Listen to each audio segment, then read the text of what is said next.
Hey gorgeous! If you are watching this video, then that means your mascara makeup has officially arrived. And I just want to say thank you so much for choosing to work with me as your artist. I seriously love my customers and I love what I do. And this video is going to tell you exactly how to apply your makeup for your face shape and how to put your little kit together. Okay, so first things first, your little kit should have come with a how to hack card. It'll show you exactly where each color goes. And if you got any eyeshadows that I recommended, it should have come with this little card, okay? Kind of shows you some different techniques. And if you didn't get them, be sure to reach out to me and I can always send you a digital copy.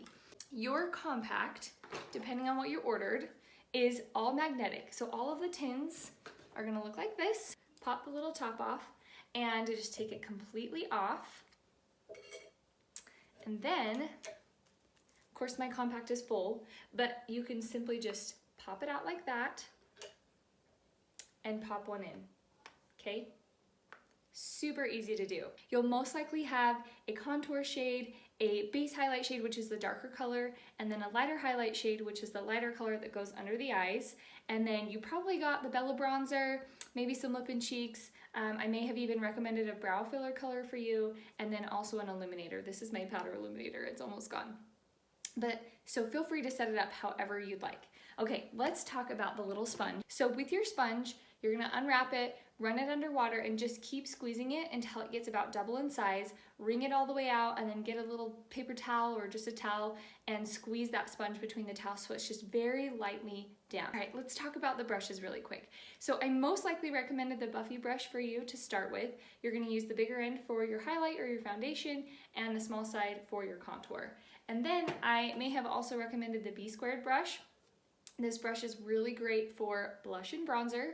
So you're gonna use the small side for your blush and the larger side to blend your bronzer. You can also use it as a blending brush if you prefer that method. So first things first, you're going to take the Buffy brush, take the bigger side, and you're going to dip it in to your darker foundation shade. Remember, I recommended 2 highlight shades for you. Make sure you start with the darker shade. And you're just gonna start by following this little application card and placing this highlight in key areas on your face. This is your foundation, so you do not need to wear another foundation with this, okay? So I'm just taking this larger side of the Buffy and applying it underneath my eyes in a pie-pea shape. I'm covering my nose, and then I'm also coming around my mouth.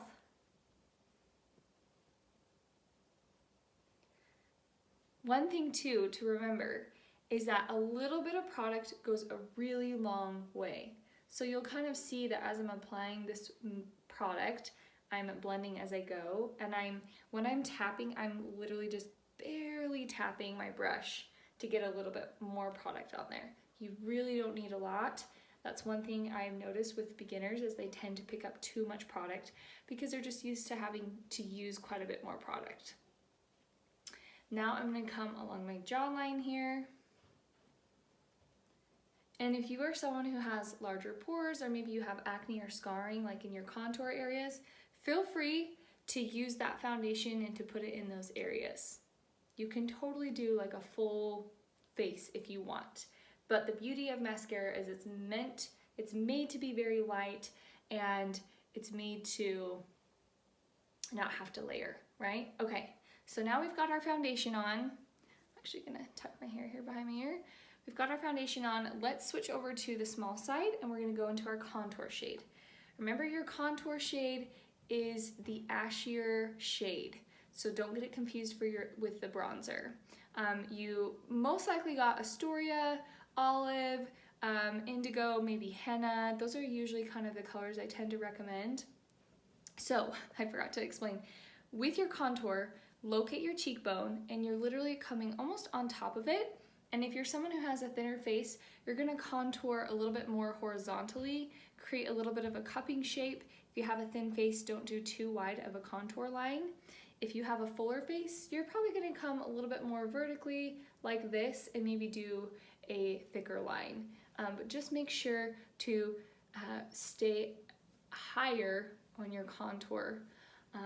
You notice how high that is. We don't want to bring it down here. Stay outside of your trapeze lines and don't go further than your pupil. Okay? All right, now with contouring the forehead, depending on your forehead size and the look that you want to create, you're just gonna start by coming into your hairline and just kind of framing your face here. Not going too far down, but enough to provide that dimension. And then you're just gonna come right along underneath the jawline.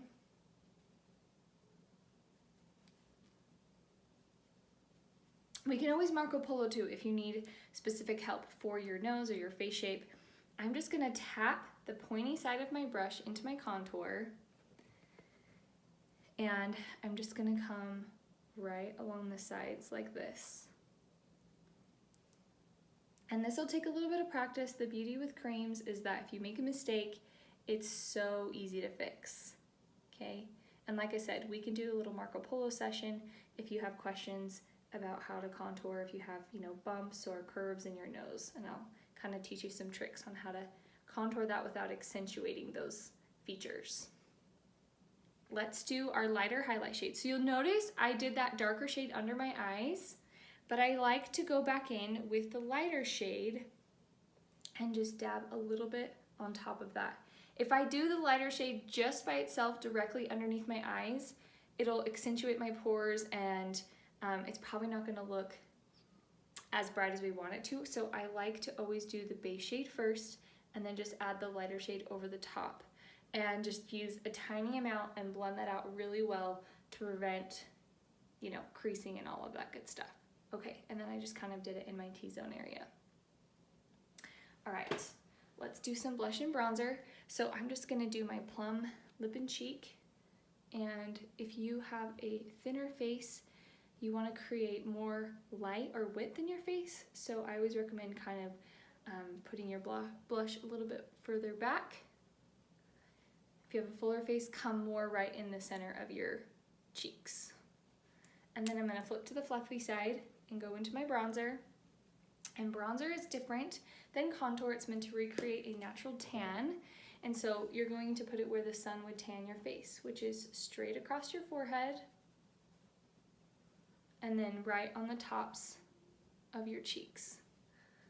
And if you get too much, don't worry, it's easy to blend out. And then I like to just kind of bring it down my neck. And if you find that you have a darker face and a lighter neck, Bella Bronzer is going to be a great trick to eliminate that disparity between your face and your neck. Okay. All right, now we're going to take my dampened sponge and you're just going to kind of dab and press as you go along. And then with your nose, just kind of come with this skinny part and just come right down the sides of the nose. And then blend in an upward motion with the contour on your cheeks. Now, if you got an illuminator, which is either a powder or a cream, you can simply just use your finger, go right into the powder or the cream, and just put that right on the tops of your cheekbones. I like to use the BBF brush with my powder. I'm just gonna come on my Cupid's bow, on the tip of my nose, and then just kind of up the bridge a little bit. And then again on the tops of my cheekbones. You can even kind of bring it up here a little bit if you want. Okay, now the beauty of your lip and cheeks is that you can also use it on your lips. I like to take my contour with the multitasker brush, take my contour and line my lips. This is definitely not necessary. This is just something I love to do.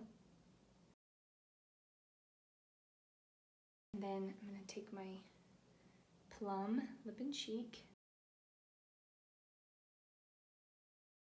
And of course you can totally use your finger for all of that.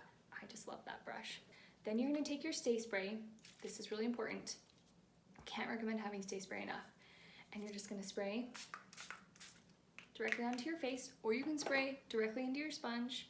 And then I just like to take my sponge, kind of dab and press that in there. Okay, and if you got the Vanilla Dust setting powder, you can use the bigger side of the Buffy and just go back and press that powder after you do the Stay Spray, okay? Or if you have a loose setting powder that you like to use, just do it after the Stay Spray. I find that that makes a big difference. That is how you apply your makeup. And if you notice as you're applying that you're seeing texture, or it's looking too dark, or it's feeling cakey, it's most definitely a color issue, so please reach out to me. I wanna make sure that we get everything perfect for you. And like I said, I love to do those Marco Polo consultations so that I can help you make sure everything is perfect. So please don't hesitate to reach out. And if you have any other questions about anything I used, shoot me an email, shoot me a text, shoot me a message on social media, and I'll be happy to help. Okay, thanks guys. We'll talk to you soon. Bye.